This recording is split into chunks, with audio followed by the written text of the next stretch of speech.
Após ser conhecido e legitimado por atletas de diferentes modalidades, o jiu-jitsu precisava de grana. Os pioneiros do esporte nos Estados Unidos precisaram buscar patrocínios que pudessem viabilizar os combates, pagar os lutadores e as competições. É assim que surgem os primeiros investidores, os primeiros negócios, as primeiras perdas e os primeiros lucros. Longe de ser um esporte mercenário, vamos conhecer também o encontro da arte suave com a yoga, através do atleta Saulo Ribeiro, que apesar de viver nos Estados Unidos, é mais um legítimo representante do jiu-jitsu manauara e do espírito de luta contido no DNA caboclo. Ou melhor, namastê.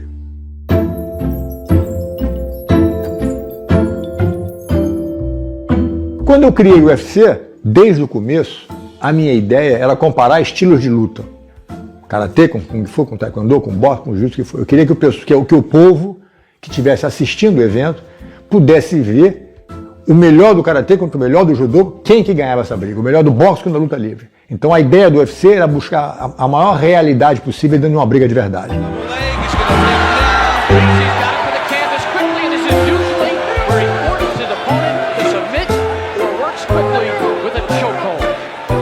Não tinha tempo de luta, não tinha categoria de peso, não tinha nem luva. Porque eu queria mostrar que quando você dá um soco com força na cara de alguém, a chance de você quebrar a mão ou quebrar os dedos é muito maior do que quebrar a cara da pessoa. Então, para mim, tinha que ser uma briga de verdade.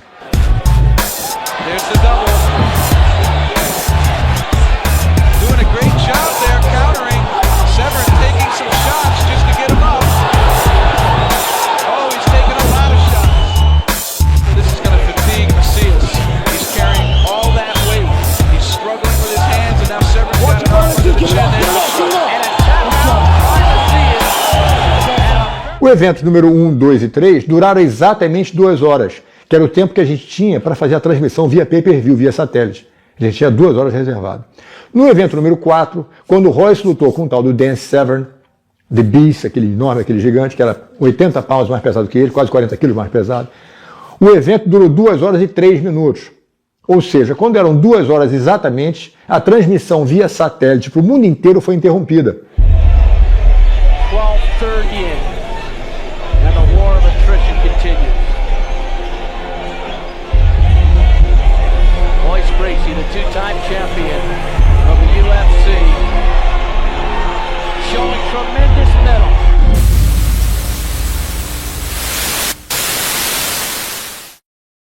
Foi a maior confusão na história do pay-per-view de todos os tempos, foi a interrupção desse evento, a luta do Royce com o Dan Severn. Diretores da companhia TCI e Request, que são os grandes distribuidores de pay-per-view no mundo inteiro, principalmente aqui nos Estados Unidos, foram despedidos. Foi um tumulto incrível.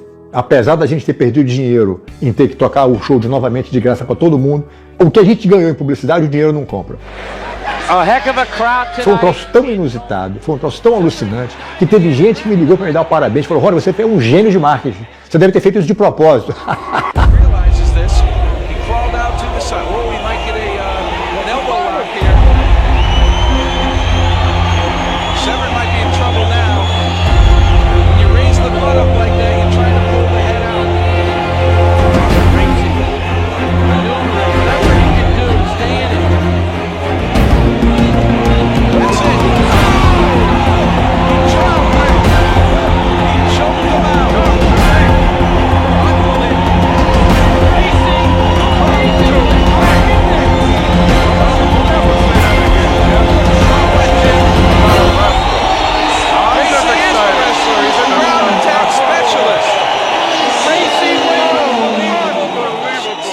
Com esse evento, os meus sócios falaram: Rory, a gente não pode deixar as lutas acontecerem sem tempo, porque a gente não sabe quanto é que vai durar. Isso é um programa de televisão. Você tem que poder planejar para saber encaixar dentro da transmissão de pay-per-view. Faz sentido. Mas do meu ponto de vista, como uma briga de verdade, você não pode marcar a hora. Tem que deixar rolar até alguém ganhar. O pau tem que comer solto. Conclusão, ficou esse conflito. Ele queria fazer pelo ponto de vista da televisão e eu queria a briga de verdade. Como diz o americano, it's the golden rule. É a regra do ouro, ou seja, quem tem o ouro faz a regra. E eles estão financiando o show, a gente vai ter que fazer tempo de luta, Rory. Eu falei: então tá bom, vocês façam o tempo de luta. Porém, deixou de ser a minha visão, que era uma briga de verdade. passou a ser um show de entretenimento. Ou seja, quando você bota um round de 5 minutos, o lutador já entra sabendo que é um round de 5 minutos. Ele já entra sabendo, já começa a estratégia para esse tipo de coisa. Número 1. Você não pode mais deixar o pequenininho lutar com o grande. Porque o pequenininho, para lutar com o grande, ele precisa de tempo para cansar o grande e depois virar o jogo, que é o que o Royce fazia com todo mundo. Um exemplo clássico que a técnica pode ganhar da força bruta se você tiver a oportunidade de cansar o grande. O jiu-jitsu pro vale tudo tem que ser sem tempo. Que nem o Hélio Gracie lutava, que nem o Castro lutava. Porque o jiu-jitsu é uma luta de raciocínio, uma luta cognitiva. Você tem que desenvolver uma estratégia. Então, quando tem o tempo, você luta contra o adversário e luta contra o relógio. O UFC tem regras pré-determinadas, e você não pode ficar muito tempo no chão. São 5 minutos, um tempo muito curto, para você colocar um especialista em golpes traumáticos no chão. Então o lutador de jiu-jitsu tem a sua aproximação, sua técnica de abordar o adversário, seu tempo de colocar o adversário no chão. Não vejo o UFC assim muito bom para o jiu-jitsu. O vale tudo antigo, que você podia ter mais tempo para desenvolver no chão, ter calma para colocar o adversário no chão, eu acho mais viável para quem luta jiu-jitsu. Quando bota 2 caras do mesmo peso, se ninguém ganhar, você precisa de jurado para dizer se o chute desse foi melhor que o soco daquele. Passa a ser uma vitória subjetiva, a interpretação do jurado é que vai valer. Não é mais uma briga decidida até o final para ver quem ganha e quem perde. The judges scored the contest 29-28, 29-28, and 30-27 for the winner by unanimous decision, Tom Fire Kid Duquesnoy. E hoje em dia, todos os praticantes das outras modalidades fazem o jiu-jitsu.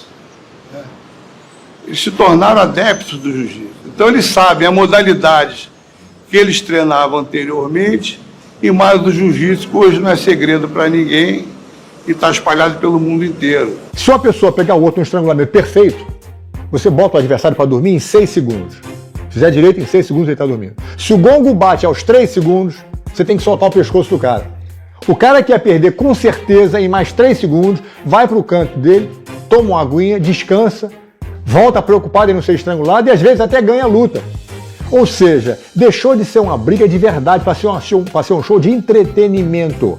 Eu não tenho nada contra essa ideia. O show continua, muita gente, o sucesso continua crescendo no mundo inteiro. Só que para minha visão, que era de comparar estilos de luta, deixou de atender o propósito pelo qual eu criei o show. E como para mim, dinheiro sempre foi consequência do meu trabalho, não a razão do meu trabalho, eu vendi a minha parte e não me arrependo. Estou aqui feliz da vida. Vou ser para sempre o pai dessa criança. Aliás, hoje eu almocei com o Dana White, fui lá em Las Vegas para bater um papo sobre uns assuntos. Ele falou, Robin, é muito simpático, muito agradecido por tudo que eu fiz por ele e tal. Se não fosse você, não tinha nada disso. E eu falei, Dana, a impressão que eu tenho é o seguinte, eu tive um filho, você adotou um moleque pequenininho, mandou para Harvard para estudar em Harvard, e agora ele está mandando em Wall Street.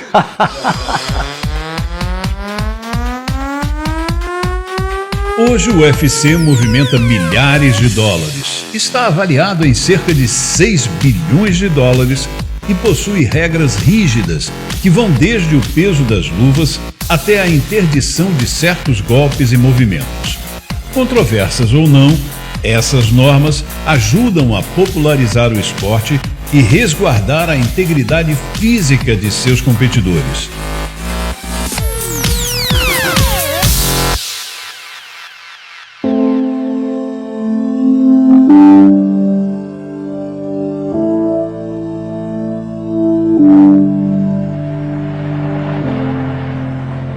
Para ser campeão tinha que lutar, ganhar 3 vezes.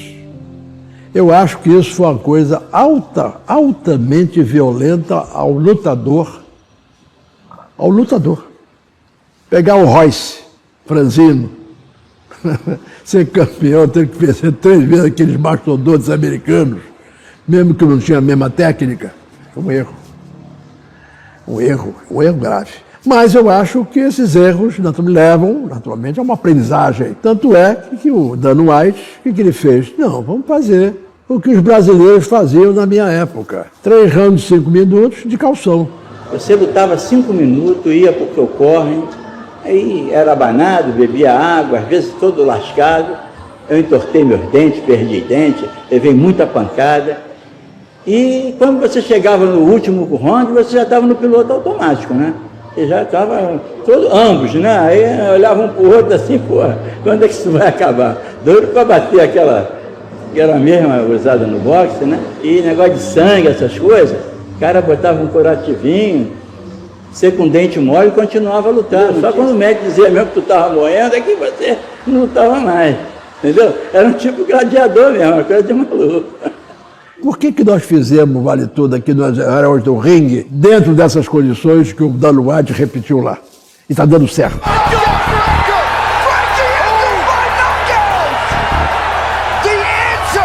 O Rory quis, então, dependendo aí de um princípio, o jiu-jitsu, compreendeu? Ele tem a maior luta do mundo e nós temos condições de vencer 3 lutadores na mesma noite. Aí o negócio pegou, né?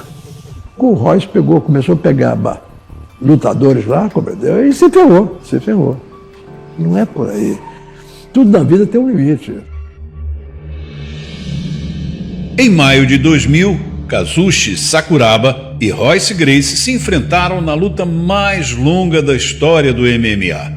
Royce era uma verdadeira lenda, o homem que tinha desafiado as artes marciais de todo o mundo. Por isso, Sakuraba precisou se utilizar de toda a técnica e habilidade para cansar o brasileiro durante 6 longos rounds de 15 minutos.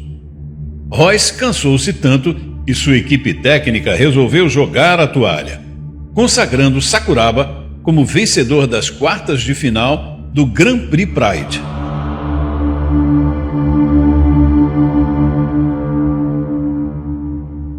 Quando o Rickson me convidou para lutar com Sakuraba, foi meio que uns 2 meses antes. Ele falou: olha, quer lutar com Sakuraba? Eu falei: luto, pô, lógico. Na minha cabeça, eu queria saber como é que ele ia me ganhar. Na minha cabeça, numa hora nenhuma passou que ele ia me ganhar. Porque se eu passasse isso na minha cabeça, eu não tinha lutado com ele. Eu lutei 30 minutos quase.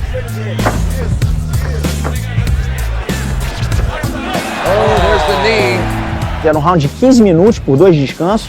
Uma coisa que não é normal no Vale Tudo, né? Com um cara com 40 pounds, com 20 quilos mais pesado, né? Uma diferença de peso muito grande, que também é uma coisa que não se faz mais hoje na época. E o cara que era o cara do momento no Japão. Okay. Oh, now he's gonna be angry. Ele estava no auge da carreira dele quando eu peguei ele. Ele estava em ascendência. Ele logo depois lutou com o Vitor, lutou com o Renzo, lutou com o Roy. Ele lutou com todo mundo. Então, é aquilo que eu falei. Eu não via como que ele ia me ganhar. Mas o Sakuraba era um cara muito inteligente lutando. E para mim foi uma experiência fantástica. Sakuraba, even though on the outside he never shows emotion, his eyes usually do. O que foi estabelecido pela diferença de peso é que ele teria que me nocautear ou eu ser finalizado. O juiz nunca faria a interrupção da luta. E foi exatamente o que aconteceu. Oh no! This is not good for Royler. Faltavam menos de 30 segundos para acabar a luta, 40 segundos para acabar a luta. E eu vi eles conversando, o juiz com o Sakuraba o tempo inteiro. E eu no meio falava: pera, meu irmão, vocês estão conversando. E eu me lembro que a minha cabeça estava na corda. E eu fiz assim pro Rickson, falei... O Rickson na mesma hora falou: falta 35 segundos. E eu falei: eu tô tranquilo, porque não tá apertando. Eu muito flexível. Aquela Kimura. Uma Kimura, mas ele tava pegando errado. Não tava perfeita a posição. He's got it. He's got Kimura. E eu muito flexível, eu consegui ajeitar. E logo quando eu falei com o Rickson, quando o Rickson me deu o tempo, eu voltei, o juiz interrompeu a luta. He cannot go any further. Right. Então a gente ficou sem saber se eu ia resistir, se ele ia quebrar meu braço, porque se aquela luta termina, ia ser um cara com 20 quilos mais leve, estando empatando com um cara que estava no auge do Japão, que era o Sakuraba na época. Então nada era bom para o patrocinador, para o evento. Eles queriam forçar o Rickson a lutar com o Sakuraba na época, depois trouxeram o Royce, o Renzo. Então, realmente, um cara levinho, magrinho, empatar com ele, independente da regra, não seria bom. And Royler's defense, I don't know. Well, Royler's looking... Wait a minute. The referee has stopped the fight. Oh, I think we're gonna have a controversy here. A transição do jiu-jitsu para MMA é uma coisa um pouco... Você não quer largar o osso de competir de kimono e nem de treinar de kimono, mas você está sempre, né, começa a ver valores, né, porque tem uma situação financeira. Eu acho que todo mundo que luta vale tudo hoje não pode falar que está lutando só pelo fato de querer ser famoso. Existe uma situação financeira, não tem como. E isso foi uma coisa que me atraiu, porque era uma maneira que eu via de eu poder dar melhor qualidade de vida para minha família com um bônus que conseguia ganhar. Então, é lógico que eu estava fazendo já uma coisa que eu gostava, mas eu tinha, além de estar fazendo o que eu gostava, eu tinha um bônus financeiro que me ajudou muito. Todas as lutas que eu fiz no Japão eu ganhei um bom dinheiro, né? E uma coisa que eu procurava sempre era fazer com que os atletas se tornassem não uma moeda de fácil venda, mas e sim uma coisa que são eles que fazem o show. Eles é que tem que ganhar dinheiro. Eu sempre tentei trazer o atleta para um valor mais alto. Eu nunca me vendi barato. E é o que eu acho que todo mundo tinha que fazer hoje.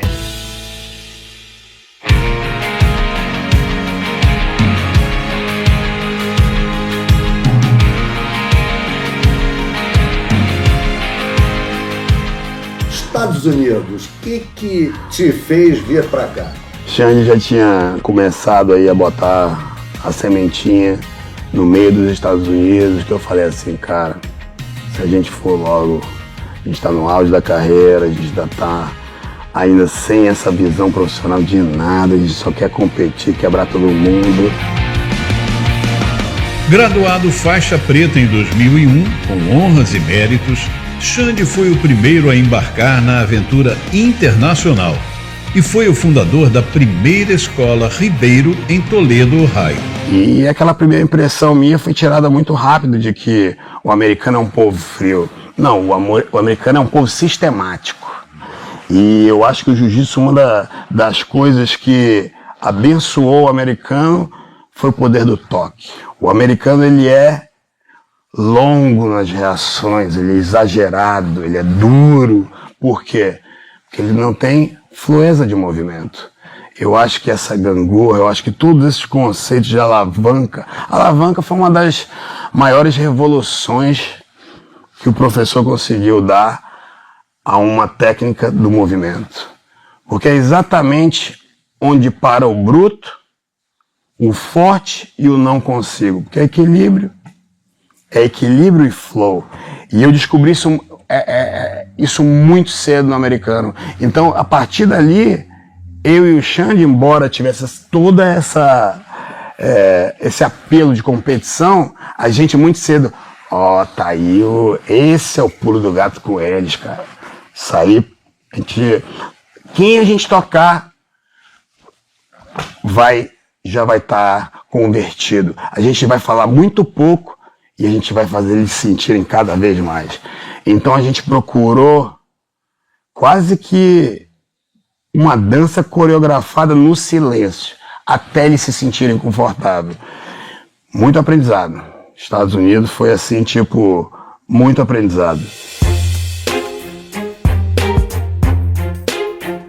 3 anos ali, montamos assim um império e de pessoas assim, gente como a gente.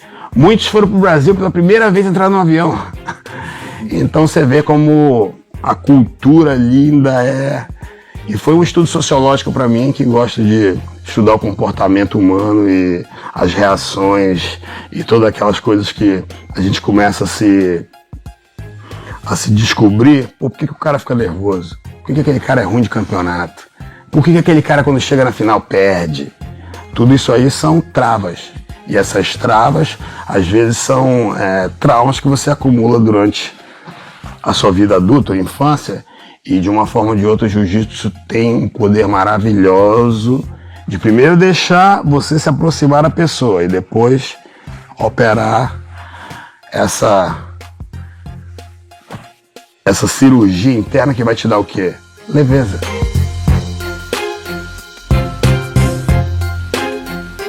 A diferença, quando você muda pra cá, vai ficar pior de jiu-jitsu. Não, você fica mais preciso.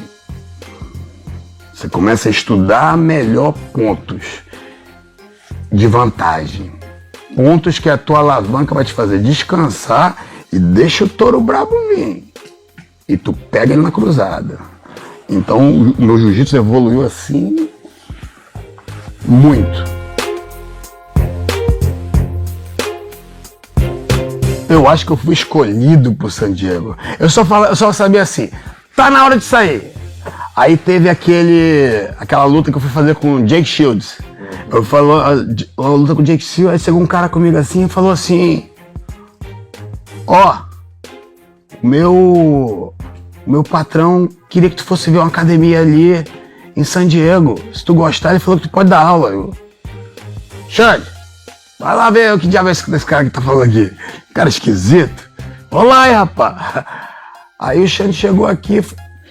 Era a escola de judô mais antiga de San Diego, de arte marcial, chamado San Diego Judo.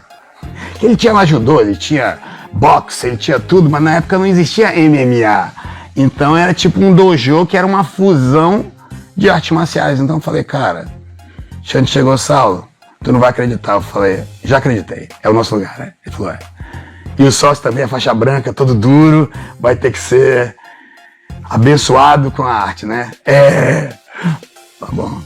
Hoje é um cara que não fuma, hoje é um cara que não bebe, hoje é um cara que se exercita. O jiu-jitsu salvou mais um ali.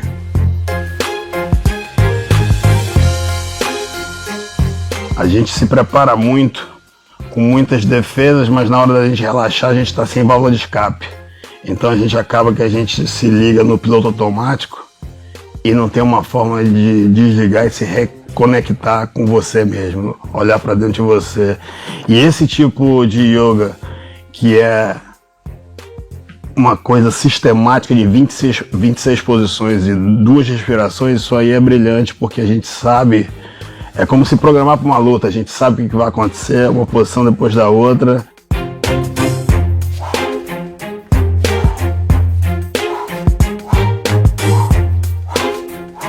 E cada dia é diferente, é como no jiu-jitsu, então cada dia a gente começa a aprimorar uma técnica que é desentortar, né? O jiu-jitsu vai lá e entorta, a gente chega aqui na yoga, desentorta e se reconecta através da respiração e do alongamento, que são 2 coisas, peças fundamentais para a qualidade de vida. E a gente continua vencendo cada competição diária, porque o mindset é o mesmo,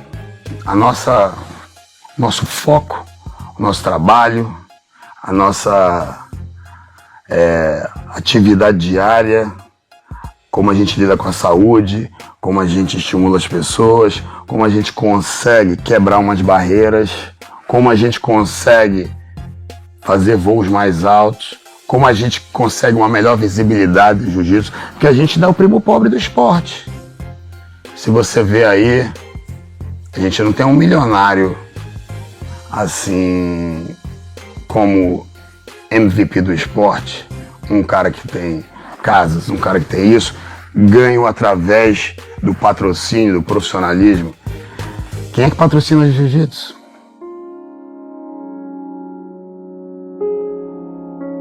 O Royce declarou que os membros da família Gracie não deveriam competir MMA porque a família já fez muito pelo jiu-jitsu. Como é que você vê essa declaração? Eu falei isso pro Royce.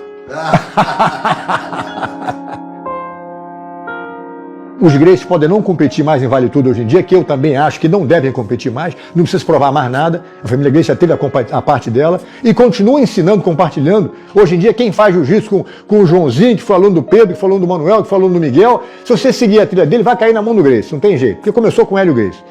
Pode pular para onde você quiser, em qualquer lugar do mundo, veio do Hélio Gracie. Então, baseado nisso, o fato de a gente compartilhar com todo mundo, e a verdade é o seguinte, os Gracie não são atletas profissionais. Hoje em dia eu vejo o pessoal que faz jiu-jitsu hoje em dia, faz MMA, o pessoal tem uma equipe inteira treinando, pensando, quer dizer, existe toda uma estrutura para separar um atleta profissional. A família Gracie não.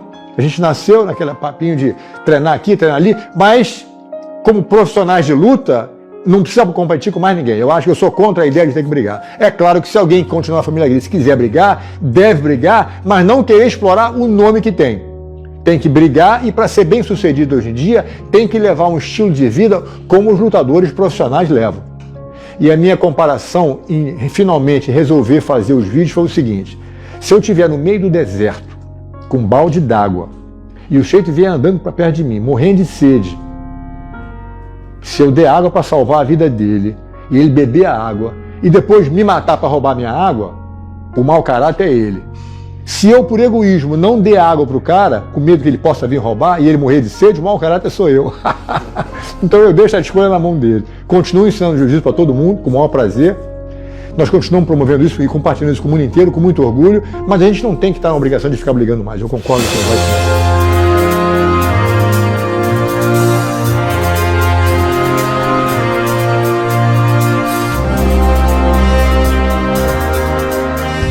E eu era muito ruim também de jiu-jitsu. Era muito ruim. Faixa azul, faixa roxa, tomei porrada.